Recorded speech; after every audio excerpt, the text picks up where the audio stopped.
What if the biggest decisions in your life, your relationships, your career, your beliefs, are being shaped by flawed thinking and you don't even know it? Most of us like to believe we're rational, logical people. We assume we weigh the facts, consider the options, and make sound choices. But the truth is, our minds are full of invisible traps, biases, assumptions, and shortcuts that lead us to false conclusions every single day. And in a world flooded with opinions, clickbait headlines, and emotionally charged content, clear thinking has become a rare superpower. The good news, it's a skill, and like any skill, it can be trained. In this video, we're going to break down exactly what critical thinking really is, why most people fail at it, and how you can sharpen your mind to see through noise, spot truth faster, and make smarter decisions in every area of your life. If you want to become the kind of person who doesn't just react, but thinks with clarity and power, this is where it starts. Number 1. What is critical thinking really? Critical thinking is not about being the smartest person in the room or having all the right answers.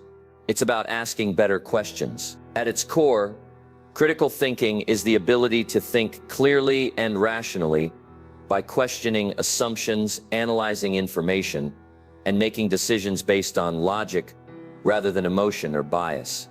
It's the process of pausing long enough to evaluate not just what you think, but how you're thinking. It's choosing clarity over comfort, curiosity over certainty. Where intelligence is often seen as raw cognitive horsepower, your ability to process information quickly, critical thinking is more like the GPS system. Intelligence tells you how fast your mind can drive, but critical thinking tells you whether you're on the right road. A person can have a high IQ and still fall for conspiracy theories, get scammed, or make irrational choices. That's because intelligence without critical thinking is like a high-performance engine with no steering wheel. It doesn't matter how smart you are if your thoughts are being guided by faulty logic, unchecked emotion, or unconscious bias. Knowledge, too, is different from critical thinking. Knowledge is what you already know, facts, figures, experiences, but critical thinking is what you do when you don't know. It's how you navigate uncertainty. It's how you gather evidence, compare ideas, and reach conclusions that aren't just driven by habit, fear, or wishful thinking. In a world where anyone can Google a fact, the real power lies not in having information, but in interpreting it correctly. Critical thinking is what allows you to separate noise from signal, hype from truth, and belief from reality. It's what keeps you from being manipulated by flashy headlines, emotional appeals, or groupthink. And right now, that ability is more vital than ever. We're living in the age of mental shortcuts, tweets instead of essays, reaction videos instead of research, opinions dressed up as facts. The average person is bombarded with more data, more decisions, and more distractions in a day than someone 100 years ago experienced in a month. Misinformation spreads faster than truth. Algorithms feed us what we want to hear, not what we need to know. Every post, product, and political ad is designed to tap into your emotions: fear, outrage, desire. Because emotion sells and emotion sticks. If you don't learn how to think critically, you'll be constantly reacting, constantly pulled by the loudest voice or the most viral take. You won't make your own decisions, you'll just inherit them from the crowd. That's why critical thinking is a survival skill in the digital age. It's not just about being smarter, it's about being sovereign. It's about taking back control of your mind from the noise around you. When you develop critical thinking, you no longer need to rely on echo chamber influencers or even your past self. You build a kind of mental independence. You become the kind of person who can face uncertainty without panic, challenge your own beliefs without shame, and pursue truth without being swayed by pressure. That's not just thinking, that's power. Number 2. Why we fail to think critically. Despite our best intentions, most of us are not natural critical thinkers. The human brain wasn't built for rational analysis. It was built for survival. That means speed over accuracy, emotion over evidence, and instinct over reflection. Our ancestors didn't need to calculate probabilities or debate philosophies to survive. They needed to react quickly to threats. That evolutionary wiring still runs the show today, especially in high-stress or emotionally charged situations. One of the biggest mental traps we fall into is confirmation bias, the tendency to seek out, interpret, and remember information that supports what we already believe, while ignoring or dismissing anything that contradicts it. It's why people can scroll through the same news feed and walk away with completely different versions of reality. If you believe a certain political ideology, you're more likely to follow sources that confirm it. If you think you're bad at math, you'll notice every mistake and ignore every small win. The brain isn't looking for truth, it's looking for comfort and consistency. Then there's the Dunning-Kruger effect, a phenomenon where people with low ability at a task overestimate their competence. In other words, the less you know, the more confident you often feel. This explains why social media is flooded with experts who speak with absolute certainty about topics they barely understand, while real experts tend to speak with caution and nuance. The irony? The more you know, the more you realize how much you don't know, and that kind of humility is often mistaken for weakness.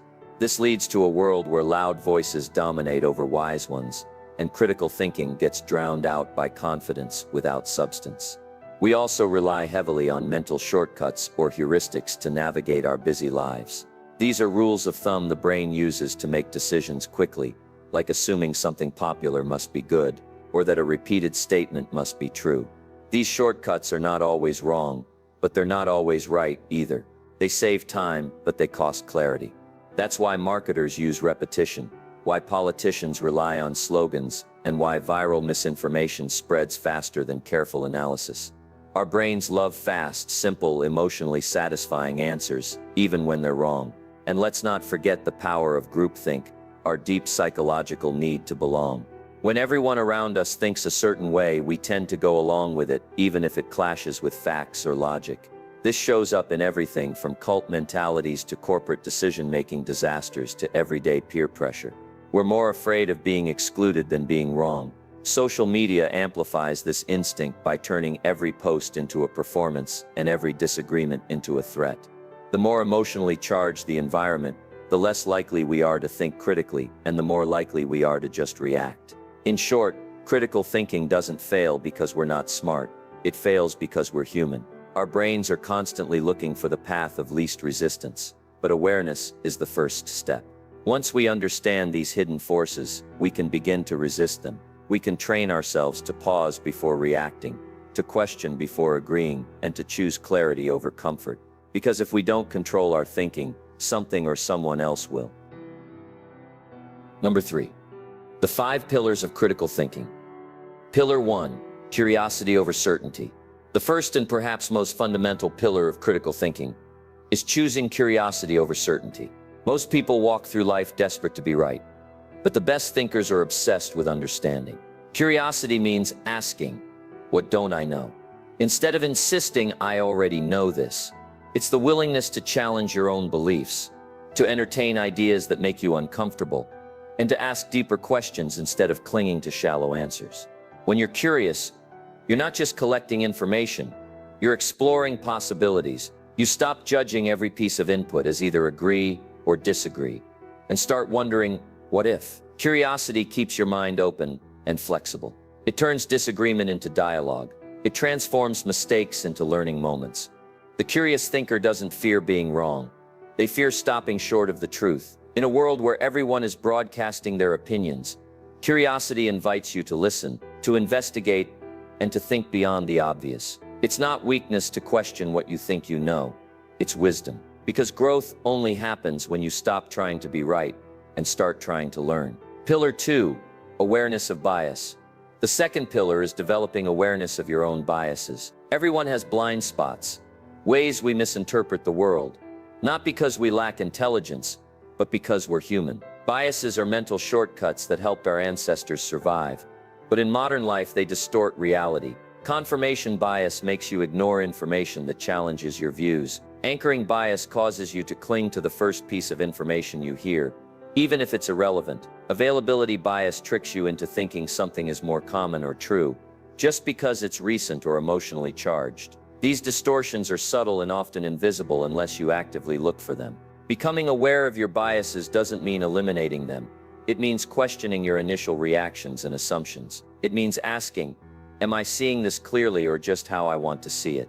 The most dangerous bias is the one you think you don't have. But once you begin noticing your patterns, you create space between your thoughts and your reactions. That space is where true critical thinking begins. Bias awareness isn't about judgment, it's about ownership. When you know your lens is skewed, you can adjust your focus and see the world more honestly. Pillar 3. Logic and evidence. Critical thinking without logic is just opinion wearing a suit. This third pillar is about learning to separate fact from feeling and evidence from assumption. Logic gives structure to your thinking.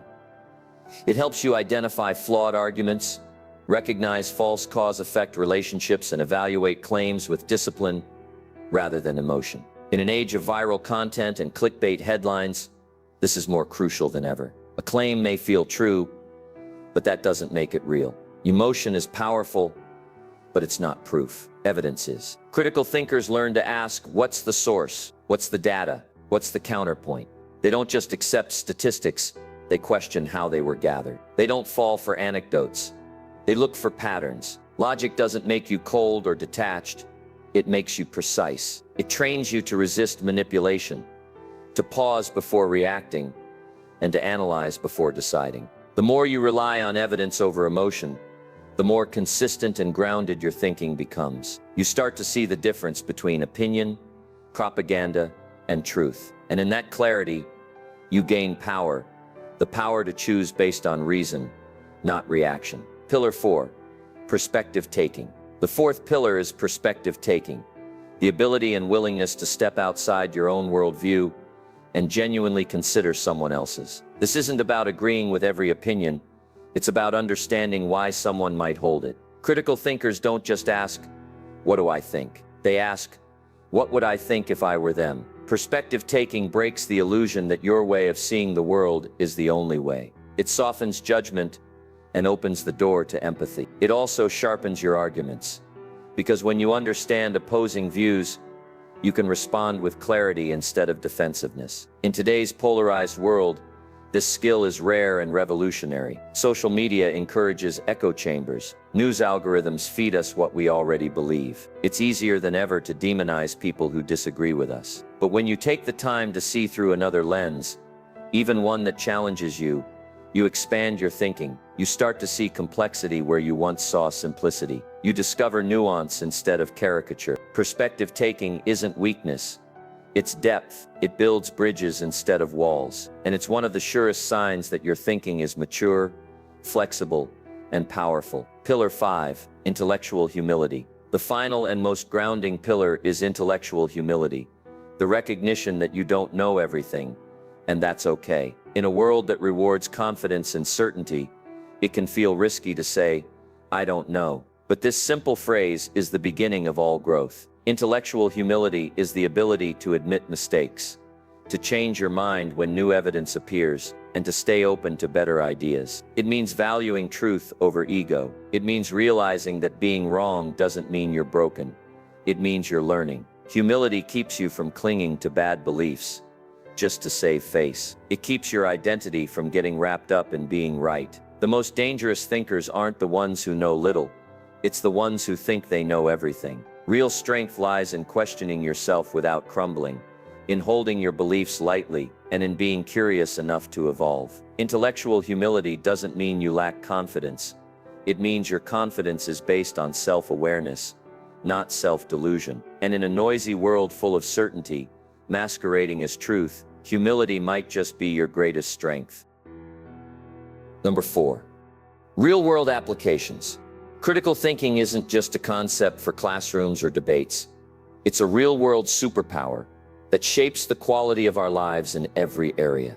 In relationships, for example, critical thinking helps you pause before reacting emotionally to conflict. Instead of assuming your partner meant to hurt you or jumping to conclusions, you ask deeper questions. What else could be going on here? Is there a different way to interpret this? That one moment of reflection can turn a brewing argument into a moment of understanding, saving a relationship from unnecessary damage. In the workplace, critical thinkers stand out not because they always have the right answers, but because they ask the right questions. When everyone else is rushing to execute a flawed plan, a critical thinker might step back and say, wait, what problem are we really trying to solve? That clarity can save a company thousands of dollars, or even spark innovation. There are countless stories of people who avoided major mistakes or built entire careers because they dared to challenge groupthink, question assumptions, and rely on logic over ego. In personal finance, critical thinking is the difference between chasing trends and building lasting security. Take investing, for instance. When the market gets hot, emotion takes over. People buy high out of fear of missing out and sell low out of panic. But a critical thinker steps back and evaluates, what are the fundamentals? What does the data actually say? They don't fall for hype.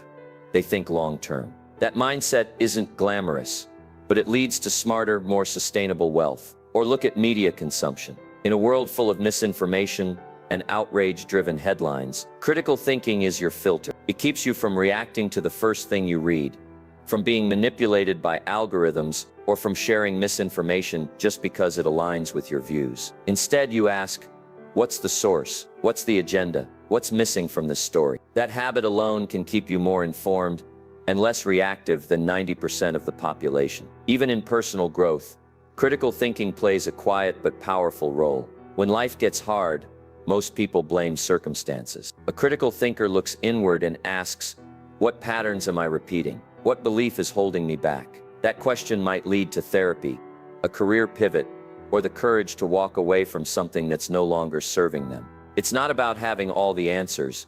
It's about being brave enough to question everything, including yourself. In the end, your ability to think critically will determine not just what you believe, but who you become. It can rescue you from poor decisions, guide you toward better ones, and ultimately shape a life built not on reaction, but on wisdom. Number 5, how to train your mind. Critical thinking isn't just something you're born with. It's a skill you can train like a muscle. And just like physical training, it requires consistency, challenge, and deliberate effort. One of the most powerful ways to sharpen your thinking is through journaling. When you write down your thoughts, you slow them down. You can see your reasoning laid bare on the page, exposing gaps, assumptions, and emotional biases you didn't notice before. Ask yourself questions like, why do I believe this? What's the evidence? Could the opposite be true? This is where Socratic questioning comes in, an ancient method that still works. Push yourself to dig deeper. What else might explain this? What are the consequences if I'm wrong? What are the consequences if I'm wrong? Who benefits if I believe this? These aren't just philosophical exercises. They're mental weightlifting for better judgment. Another practice is playing the devil's advocate with your own ideas. When you hear a news story, a piece of advice, or even your own opinion, take the opposite stance and try to defend it. Doing so forces you to consider other angles, find weaknesses in your logic, and expand your understanding. It's uncomfortable, but that discomfort is where your thinking grows. You can also train your mind by intentionally slowing down your decisions. In a world that rewards speed and reaction, wisdom comes from pause. When you feel strongly about something, especially when you're angry, excited, or afraid, that's your cue to wait, to reflect, and to ask, am I reacting or thinking? That short pause can save you from a bad tweet, a bad investment, or a bad argument. Reading across disciplines is another key. The best thinkers don't just read what confirms their interests or expertise. They explore psychology, history, science, philosophy, and even fiction. Each discipline teaches different frameworks for understanding the world. Reading widely not only fills your mind with ideas, it also teaches you how to compare perspectives, connect concepts, and think beyond silos. Finally, make a habit of regularly challenging your core beliefs. This doesn't mean abandoning them. It means stress testing them. Ask yourself, when did I start believing this? What would it take for me to change my mind? Who do I know that sees it differently? By putting your beliefs on trial, not once but again and again, you avoid dogma and move closer to truth. Training your mind isn't glamorous. It doesn't come with instant rewards. But over time it sharpens your judgment, deepens your understanding, and gives you a kind of mental freedom most people never experience. It turns you into someone who doesn't just follow opinions, but builds their own. In a world flooded with opinions, outrage, and distractions, critical thinking isn't just a useful skill, it's your superpower. It's what separates people who are manipulated by the noise from those who rise above it with clarity and purpose. Every day, you're bombarded with information trying to influence how you think, feel, and act. Without strong mental habits, it's easy to default to reacting instead of reasoning, to believe instead of questioning, to follow instead of leading. But when you train your mind, when you choose curiosity over certainty, awareness over ego, logic over emotion, you become someone who can make better decisions, solve harder problems, and live more intentionally. You start to see the patterns that others miss. You stop chasing the loudest voice and start listening to the wisest one, your own. If there's one thing you take from this, let it be this. Critical thinking isn't about being the smartest person in the room. It's about being the most thoughtful, and that starts with one habit. So start today. Maybe it's journaling your thoughts before bed. Maybe it's asking, why do I believe this? The next time you get triggered by a headline. Maybe it's playing devil's advocate in your next conversation. Small steps, big shift. Now I want to hear from you. Which of the 5 pillars, curiosity, bias awareness, logic, perspective taking, or humility, do you want to focus on first? Drop it in the comments. I read every one.